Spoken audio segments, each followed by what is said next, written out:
요한복음 18장 29절 30절 말씀 봉독합니다. 요한복음 18장 29절 30절 말씀입니다. 같이 봉독합니다. 그러므로 빌라도가 밖으로 나와서 그들에게 말하되 너희가 무슨 일로 이 사람을 고발하느냐. 대답하여 이르되 이 사람이 행악자가 아니었다면 우리가 당신에게 넘기지 아니하였겠나이다. 아멘. 아멘. 오늘 말씀은 빌라도가 유대인들에게 예수님을 고발하는 이유를 묻는 것을 내용으로 하고 있습니다. 빌라도가 관전 밖으로 나왔다라고 했습니다. 29절입니다. 빌라도는 AD 26년에 로마의 티베리우스 황제로부터 총독으로 임명받은 사람입니다. 그래서 10년 동안 유대 지역을 다스렸습니다. 그러니까 역사 속에 실제 했던 인물이라는 것입니다.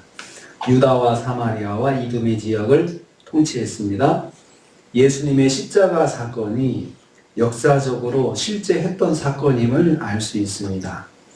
동시에 예수님이 당하신 일들도 실제로 당하신 일들, 실제로 순환 당하신 일들임을 알 수 있습니다. 빌라도가 등장해서 관전 밖으로, 관전 밖에 있는 유대인들에게 유대 종교 지도자들 앞으로 나갔습니다. 왜냐하면 유대 종교 지도자들은 관정 안으로 안 들어가고 문 밖에 서가지고 이렇게 이야기를 했기 때문에 그렇습니다. 그래서 직접 대화를 해야 했기에 빌라도가 관정 밖으로 나왔습니다. 빌라도는 예수님을 새벽 시간에 어쩔 수 없이 강제로 만나게 되었음을 알 수 있습니다. 그래서 이 말씀들을 묵상하면서 모든 일들이 지금 무리하게 진행이 되고 있구나, 억지로 진행이 되고 있구나, 정상적인 과정이 아니구나 라는 것을 알 수가 있습니다. 십자가 사건은 모든 일이 악인들이 억지로 만들어 진행하는 가운데 이루어졌습니다. 두 번째로 빌라도가 무슨 일로 고발하는지 물었습니다. 29절 후반부입니다. 너희가 무슨 일로 이 사람을 고발하느냐라고 물었습니다. 빌라도가 약간 짜증을 담고 말하는 것을 느낄 수가 있습니다. 이른 새벽부터 죄인이라는 자를 끌고 와서 자기를 불러내는 것에 대해서 불만을 갖게 되었던 것입니다. 빌라도는 유대인들이 기대하는 대로 속전속결로 재판은 하지 않았습니다. 속전속결로 빌라도도 마음을 같이 했으면 바로 그냥 네 맘대로 해라, 너희들 맘대로 해라 이렇게 하면 되는데 오히려 유대인들에게 질문을 했습니다. 피고의 범죄 사실에 대해서 확인하고자 했습니다. 종종 유대인들이 자기들이 이미 판결을 내린 뒤에 보낼 때가 많았습니다. 이미 판결을 다 내려놓고 그냥 자기한테 동의만 해달라라는 그런 일들을 많이 저질렀는데 빌라도는 지금 이 상황이 그런 것임을 직감하였던 것입니다. 빌라도조차 새벽 재판에 당황을 하고 있는 것입니다. 십자가 사건은 비상식적인 방법으로 하나님의 섭리 가운데 진행되고 있다는 것을 볼 수 있습니다. 셋째로요, 유대인들은 예수님을 행악자로 고발하였습니다. 30절입니다.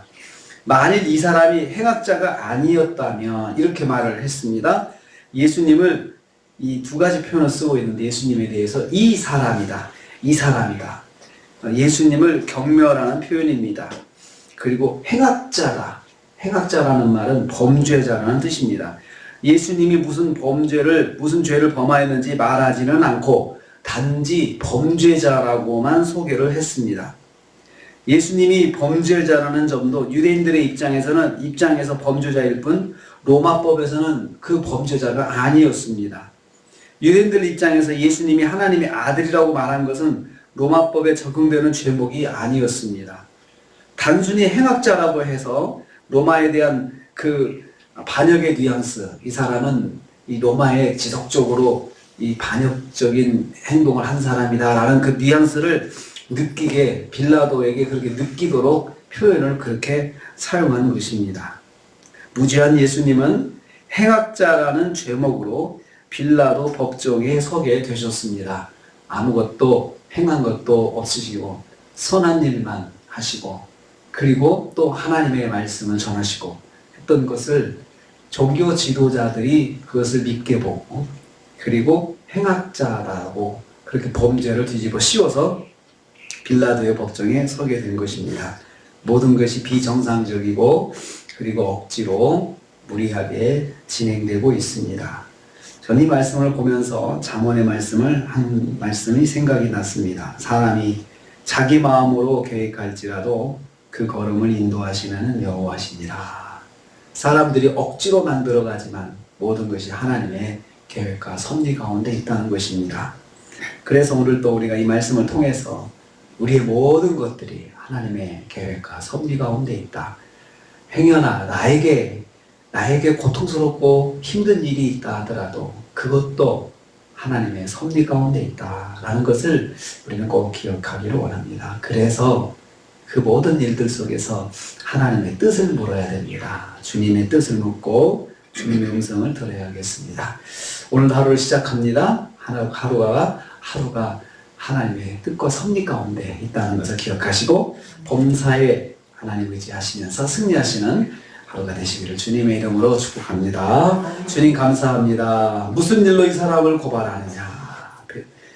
빌라도도 짜증이 섞이고 당황스러워서 이렇게 재판을 진행하는 것을 봅니다. 모든 것이 유대인들이 강제로 억지로 만들어서 자기들 뜻대로 하지만 사실은 하나님의 뜻과 섭리 가운데 있는 것을 기억합니다. 아버지 하나님, 오늘도 이 말씀 통해서 우리가 깨닫습니다. 우리의 모든 일들이 하나님의 뜻과 섭리 가운데 있음을 기억합니다. 오늘 하루를 주님께 의지합니다. 저희들을 붙잡아 주시고 하나님의 뜻과 섭리를 기억하면서 범사에 아버지의 뜻을 묻는 하루가 되게 하여 주시옵소서. 예수님의 이름으로 기도하옵나이다. 아멘.